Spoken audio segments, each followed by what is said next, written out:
Hello out there, this is Deseran, and welcome back to Let's Play Scratches. Okay, we're gonna do something again we normally do and we're not sure what else to try. We can't reach Jerry. Barbara won't answer. We've already contacted the chief. And the bank is annoyed with us. Alright. We need a 5-digit code. Now the only we haven't found any 5-digit numbers except for the phone numbers. And I somehow doubt it's one of those. The game's also had us searching for the name of the baby. Now, we know that the baby's name starts with an R, at the very least.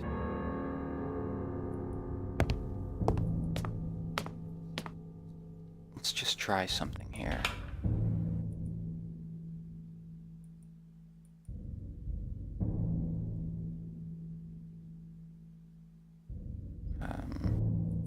What? There we go.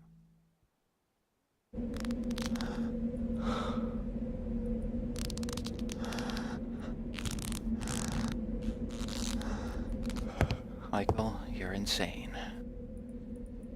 Okay. So we have this.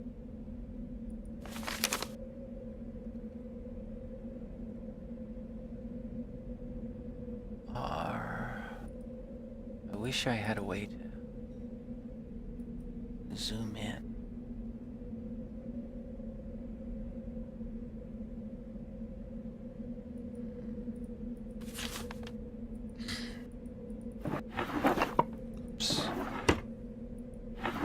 Lower drawer, there was nothing.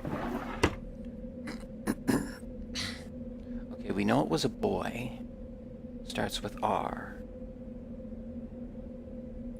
So we'll see if we can figure this out first. We have these that have blocks with numbers.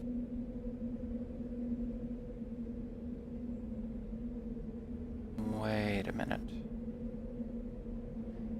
P-I-N. What's a 5-letter boy's name? Starts with R.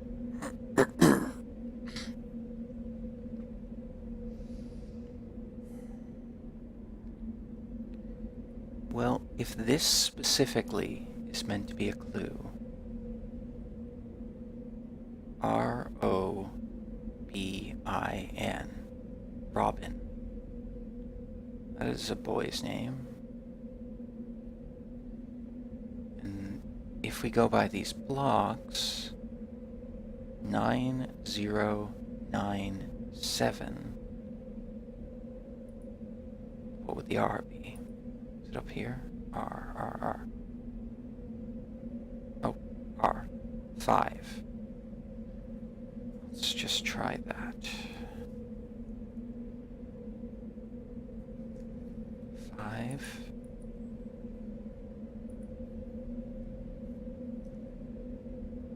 Nine. 0, 9, 7.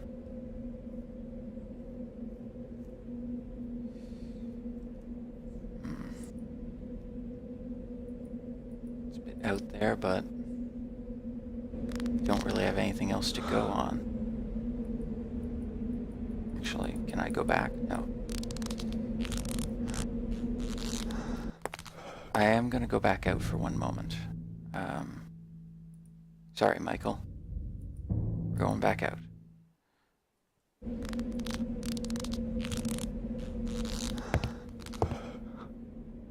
Are there any other names that could be here? R-O-V, no. R-O, no. R-O-T. Is O the only, R-E? No. It seems to be the only name we could try. Although A is there. R-A...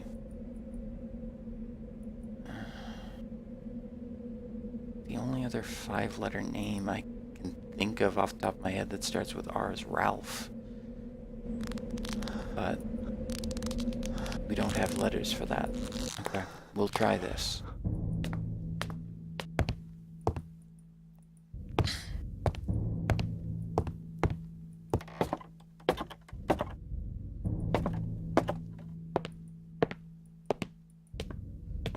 We can get down to the office more quickly this way.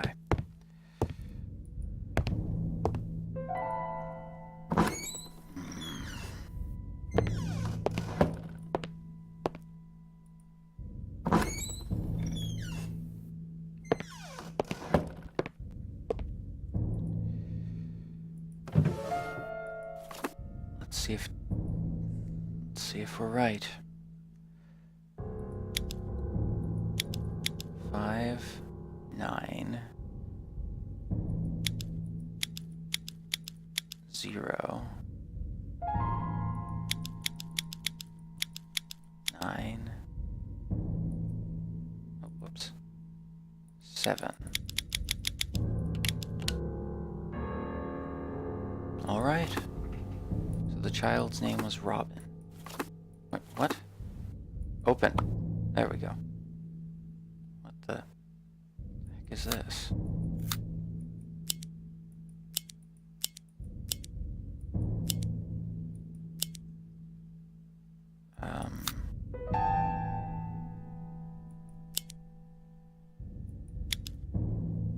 What the?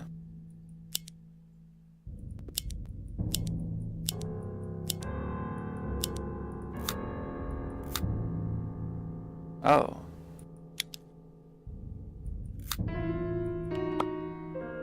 Oh. That's interesting. Huh.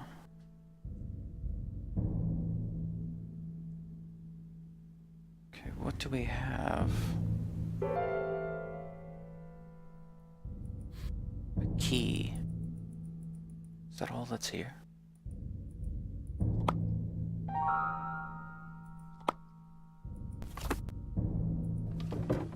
Key.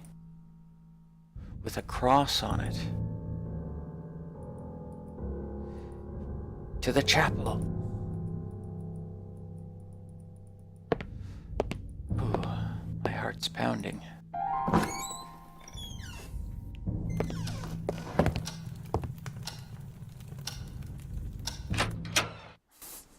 I keep missing the door. Quick to the chapel. This way. Ha! Hello. Let me in. The lock produced a loud noise that echoed in the quietness of the area. It made me wonder about the secrets that had been kept safe and undisturbed in here for years.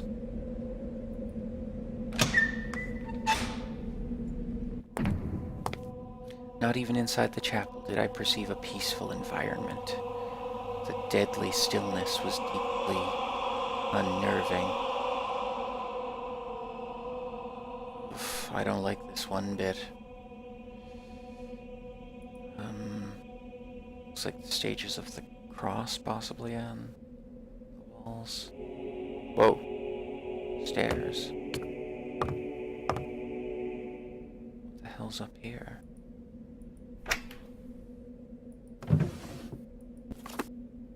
Holy Bible. The Bible and Holy Scriptures contained in.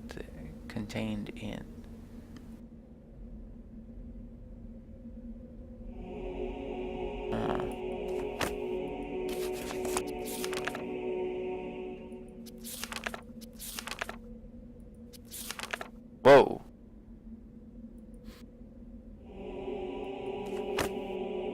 Okay. Put it back in the drawer. The cabinet on this small loft contained items that seemed to have belonged to a priest. That's it. Candelabra. Coat rack. Okay.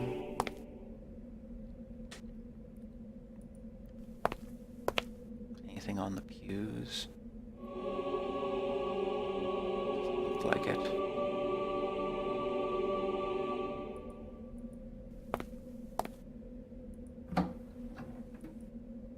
The chalice was lavish and pleasing to the eye, but was sadly of no use to me. Bell. The accoutrement inside the chapel, though mostly golden and shiny, looked sad and fragile. See.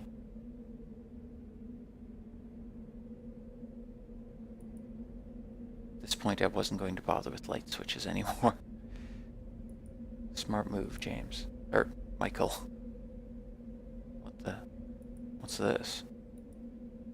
Some kind of small metal ring.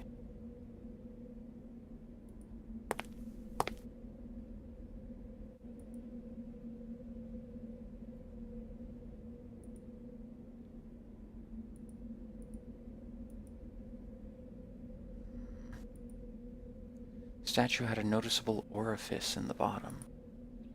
There was a large wooden statue of Christ, looking after this holy place. Well,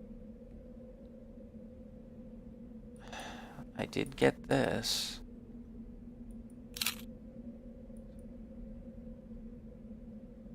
There was a nail inserted in the hole now. Alright. Something was curiously different about the INRI sign now. Okay. What do I do about that? Can I grab it? No.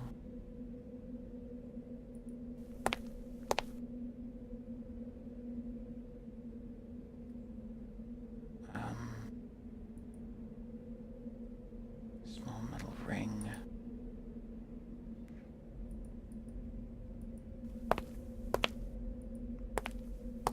Oh, wait a minute. You should be able to see from upstairs. Okay. What am I looking for?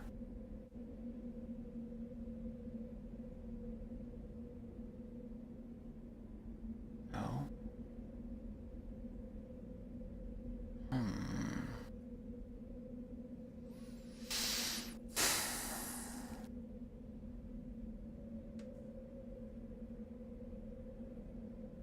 See.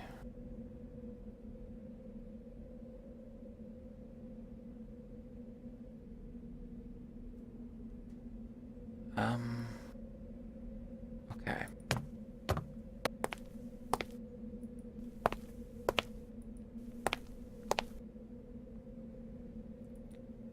Some kind of small metal ring. Can I do something with that?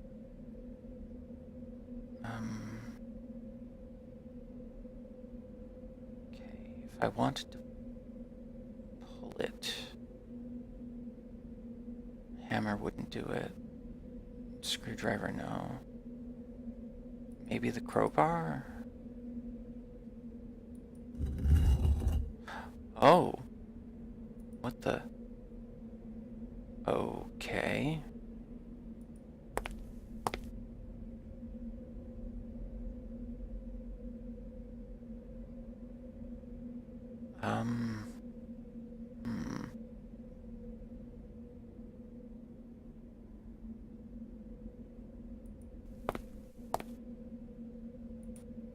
Okay, wait. Let me get to the other side of this.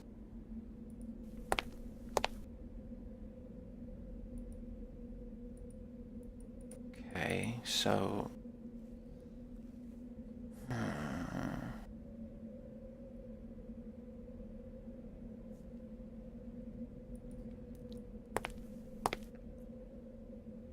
Okay, and something's different about the sign. Can I reach it with the shovel? Wasn't useful. The crowbar. Whoa!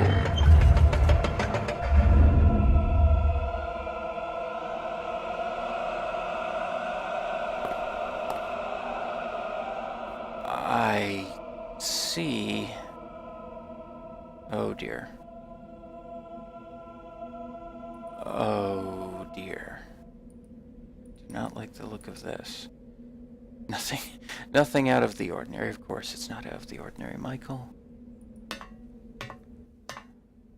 How foolish am I for thinking it is? At this point, yeah.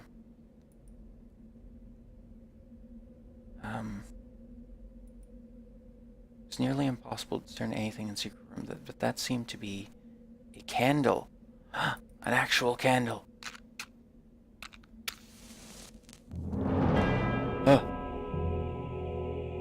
Whoa. Okay then. Europe. Or Africa.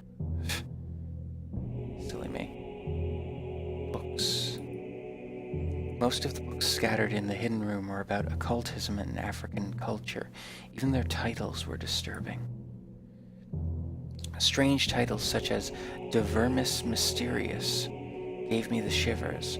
As much as I love books, I didn't even dare to open those. So, okay. What do we have here?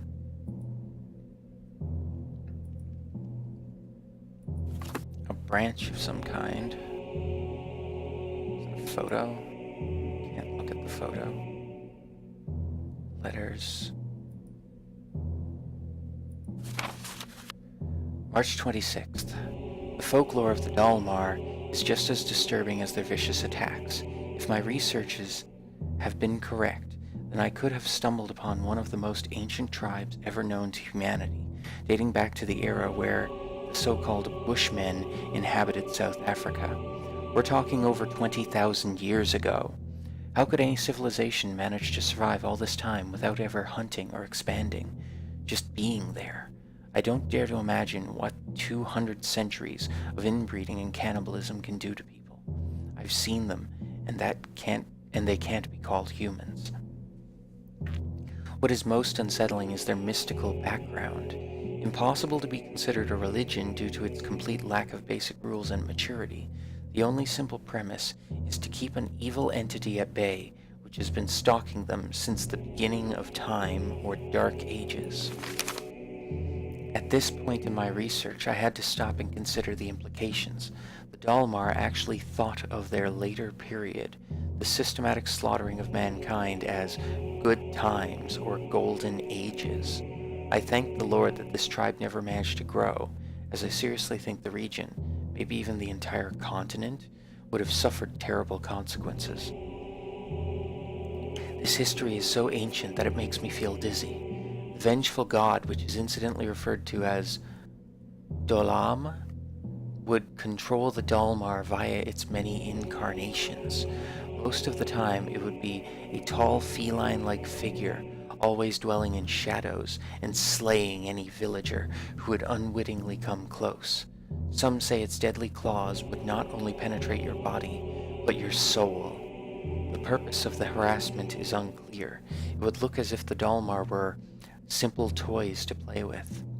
It seems then that the Dalmar managed to free themselves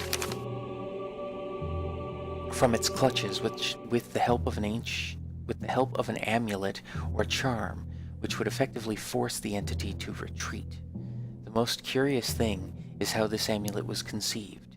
Two main elements were required to perform the exorcising of this evil, and they had to be strictly related to each other, one representing the victim and other representing the victimizer. To achieve this, something related to each one was used.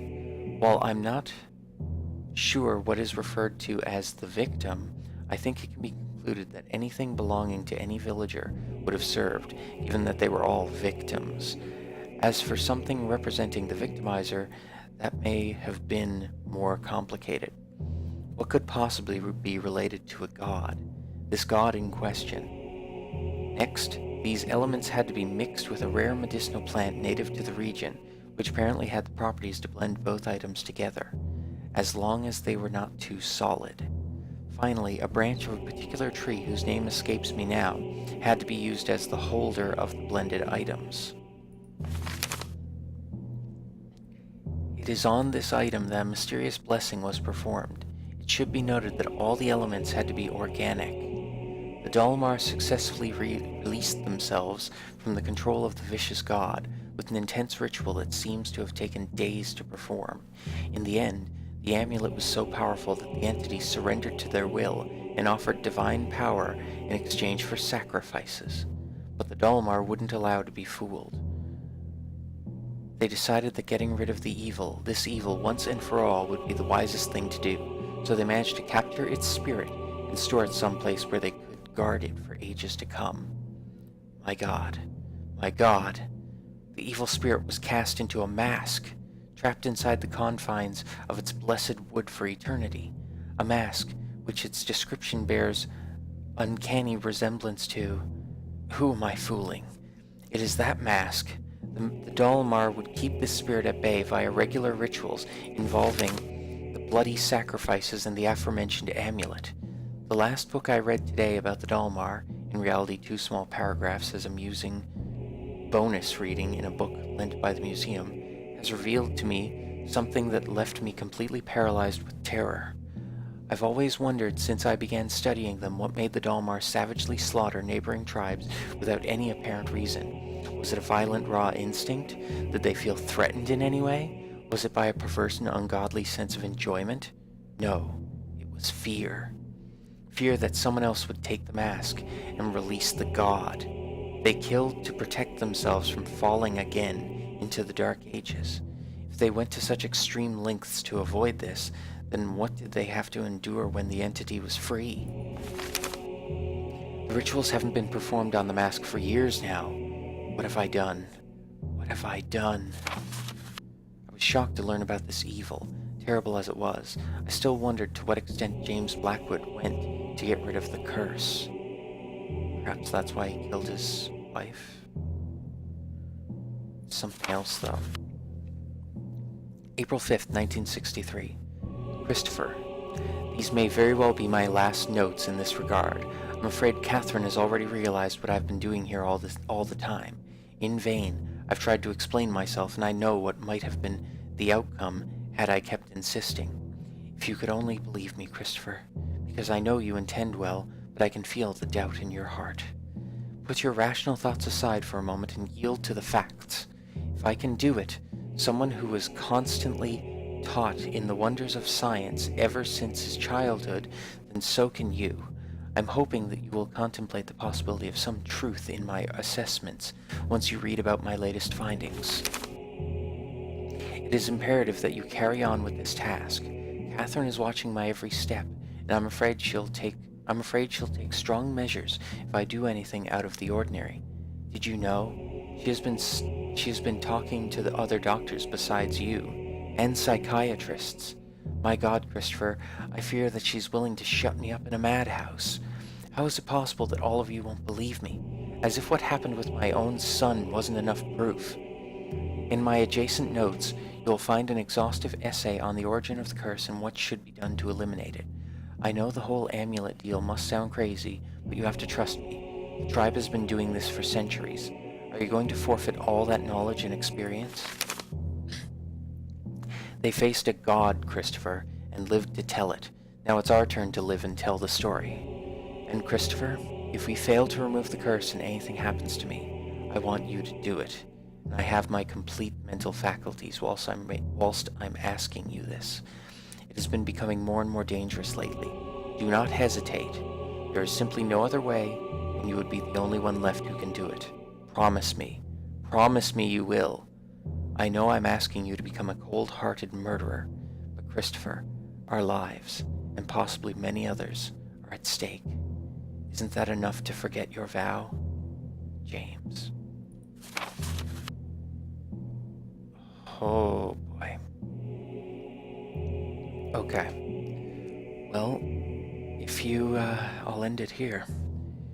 If you enjoyed this video, please leave a like, a comment down below, subscribe if you want to see more, and certainly share it with anyone else you think might enjoy it. If you have any suggestions for other games or on how I can improve my Let's Plays, please leave them in the comments below, or you can leave a comment on Facebook and or Twitter. I have links on my channel banner above. In the next part, we'll continue to search into this and see if we can find out the truth and possibly even look into this ritual. Until then, though, this is Deseran. You guys have a great day, and I'll see ya.